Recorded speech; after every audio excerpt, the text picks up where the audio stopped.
As thick as the forest is, there is always a path, and the lion tells his own story. This is the journey with Ignatius Ewatanoble. We are here at California School to interact with the proprietor, Mr. Edward Manu, 64-year-old, very hardworking, disciplined, and passionate about children's welfare. On the journey, he shares his life story, success, challenges, benefits, and your copy. This is Agitech Media Network on Agitech Media on YouTube. Subscribe now.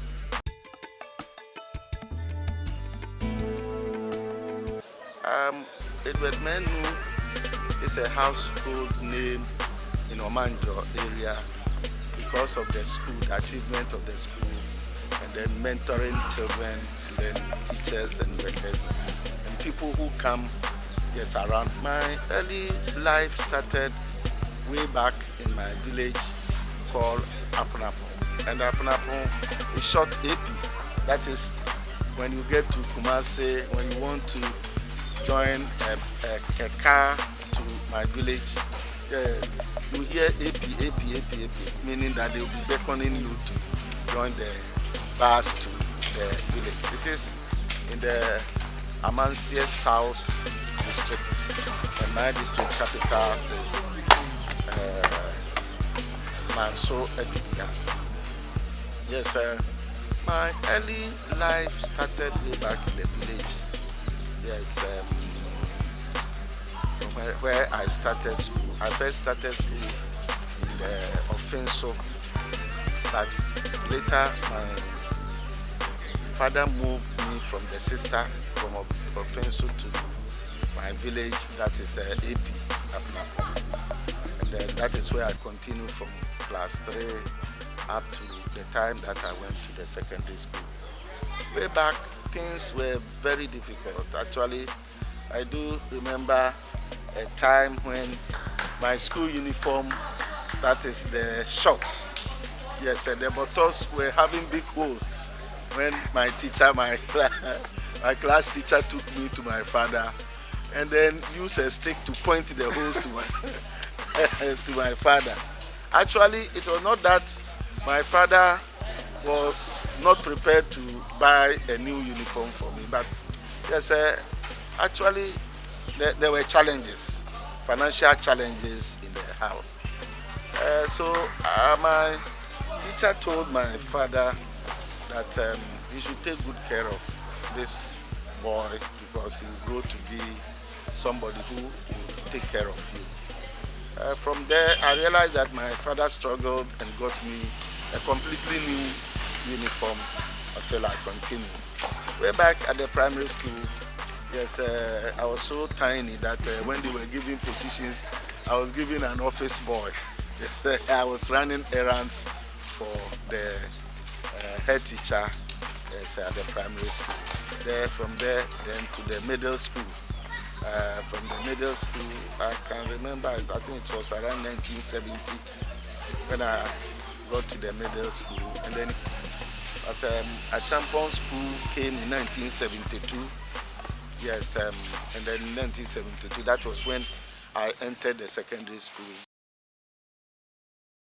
It was a challenge because about 12 of us sat for the common entrance, and 3 of us were able to go to myself, and then my classmate Charles Mensah, and then another one, Kujo Francis.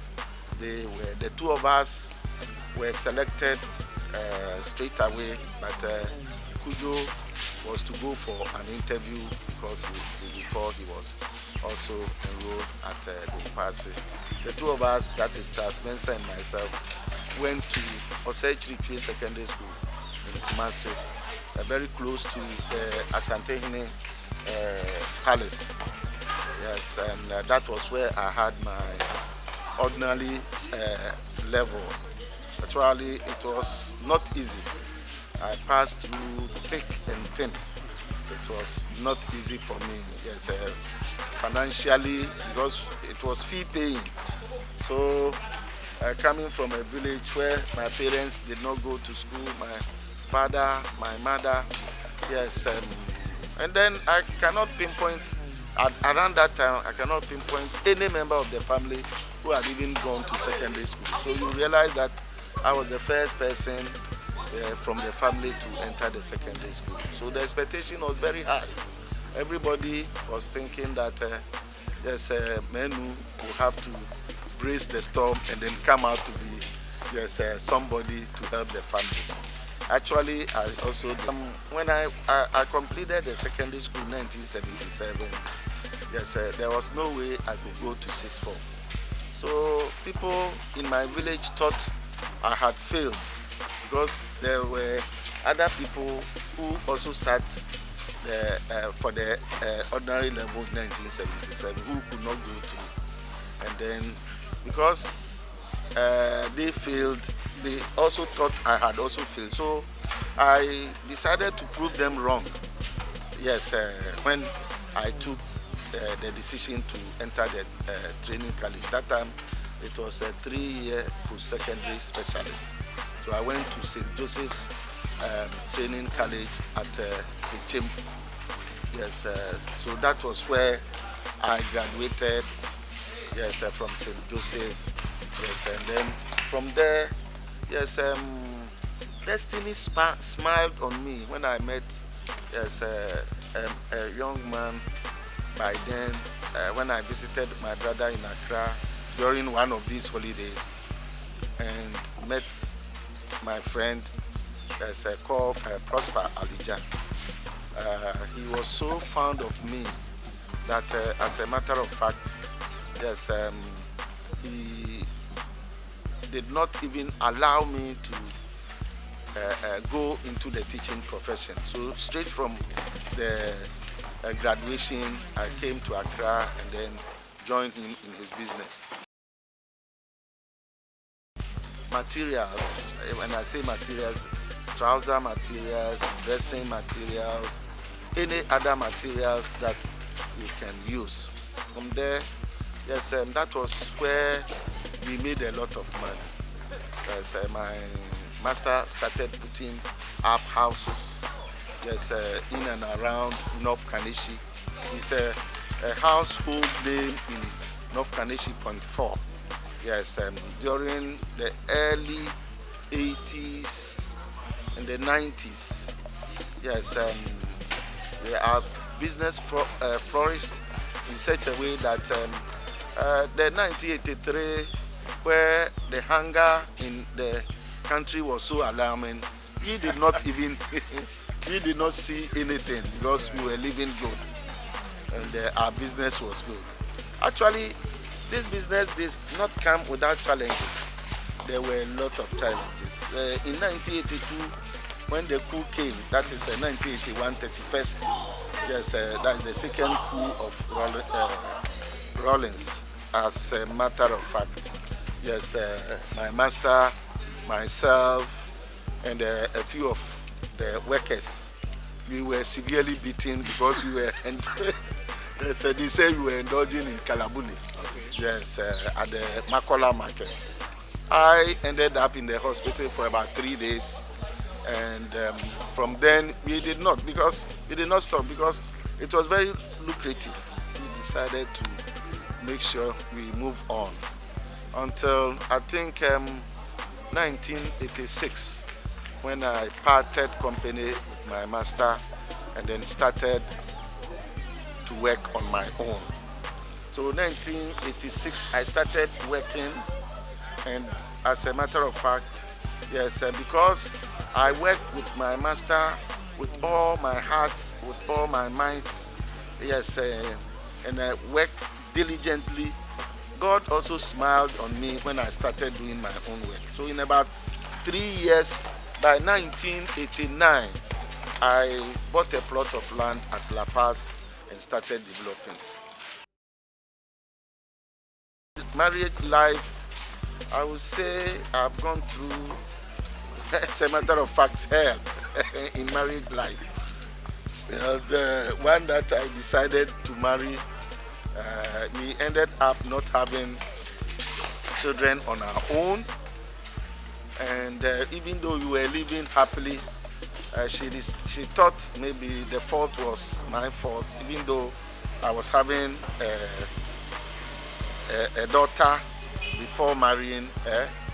But she still feels yes, the fault was my fault, and decided to move other ways. Try as we did, we could not patch up, and then we ended up.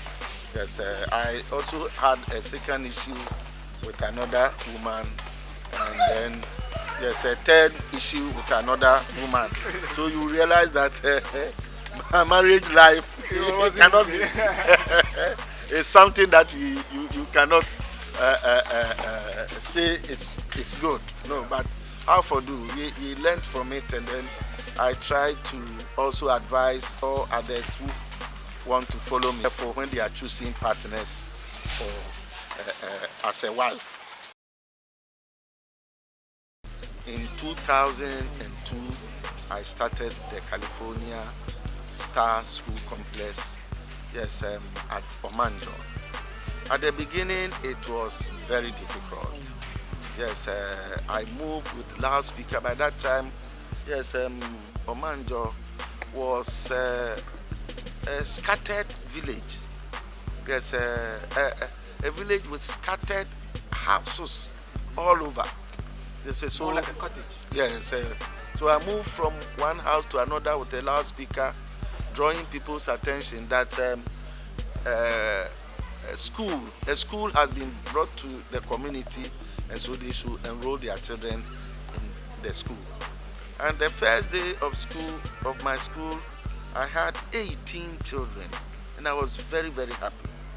By the close of the term, I was having about 36 students, and that moved me to the following term when I had over 50 students. All the children in this small room, yes, that was where KG, class 1, class 2, and then it was up to class 3 were all put together. And then I had the first lady I employed was Mrs. Asem, who was well experienced in handling children, and then has also taught for several years. I also had Mrs. Ellen Goleku, who now is the proprietress of Blessed Uhui Child, yes, school very close to my school, that is very close to California school. And then they handled the children so well that in about a year, yes, the school started growing, and by the time you got to 5 years, everything was okay. We started writing the BEC in 2008. That was when we sent 18 students to the BEC, and they all passed very well. So the school became very popular by virtue of the fact that a lot of programs were drawn for the school. There were programs like cadetting, there were programs like cultural display, and then a lot of programs. We sent the children to educational tour, excursion, to so many places, and then parents and people in the community were very fond of the school. From there, we no stop. We proceeded and then has gotten to this stage. Actually, when I got to in 2005, I met a friend, yes, at a party in at La Paz, and then the friend told me he owns two schools. He has two schools, and then I said, hey, why? Yes, sir, if he can have two, why can't I also? Yes, sir. So I was also thinking about this thing when I was there one day, and an old man approached me that he has a land at Ushuman near Nsakina, and then he wants me to come and then establish a school there as well. I got there and then secured the land. At first, I started the school in the Methodist Church hall, and then yes, in about a year or two, I moved to the currently where the school is found. And so I started running the two schools. And over there, I think in 2011, started writing the BGC. And since then, we have not looked back. The achievement of the school is enormous. Most of the students who pass out from California school, yes, find themselves, yes, in well-established and first-class institutions in the country. There is no school that California student has not. You cannot find California students. You can talk of Achimota, Accra Academy, Presec, yes, St. Augustine's, everywhere. Yes, Bishop Herman, the Tamale Senior High School, everywhere that you, yes. Actually, way back, I remember when I was young, yes, almost all the children in my village will gather in my house, and then I sort of enjoy moving with children. So I realized that it is my passion of working among the little ones. There were serious challenges, especially with land litigation. Yes, still I kept moving on and on. The land that the California Star School is established, I bought that land three times.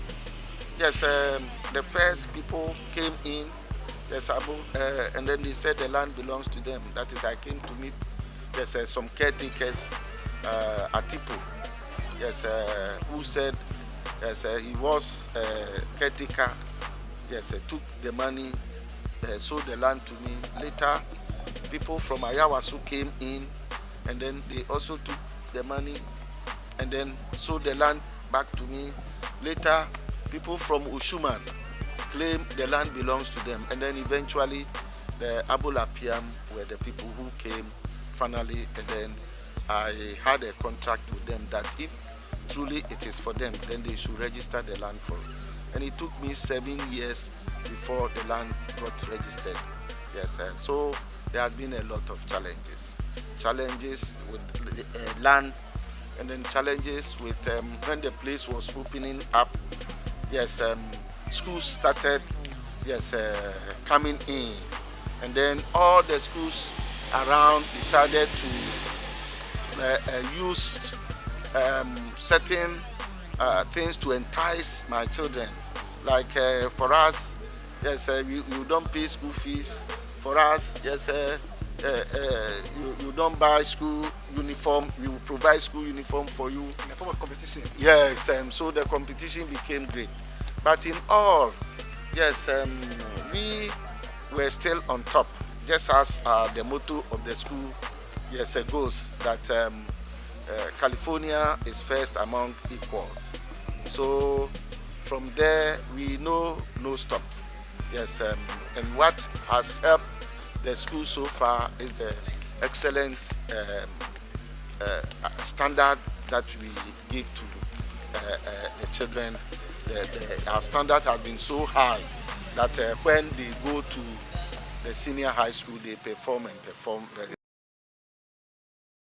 Social media these days has taken hold of all the young guys, the little ones, and even most of the matured people in the world. And children are the vulnerable ones. My heart bleeds where children are these days. You will find them using mobile phone on other social media networks. Yes, showing pornographic films, and then watching films that they don't have to watch. Yes, back in our days, Yes, even you cannot watch television. Yes, all you know is your books. But today it is not like that. A child can take a phone, sit by the phone, and then be fidgeting the phone from morning to evening. Yes, the phone or social media has a lot of good things, but the children does not follow. It is very, very worrying. And yes, the earlier we do something about it, the better. In my school, I don't even allow my teachers to use phone during school hours. Yes, children are barred from coming to the school with phones. Yes, and once you are in the school, yes, you need to obey the rules and regulations of the school. So in the school, people think, yes, I am too strict.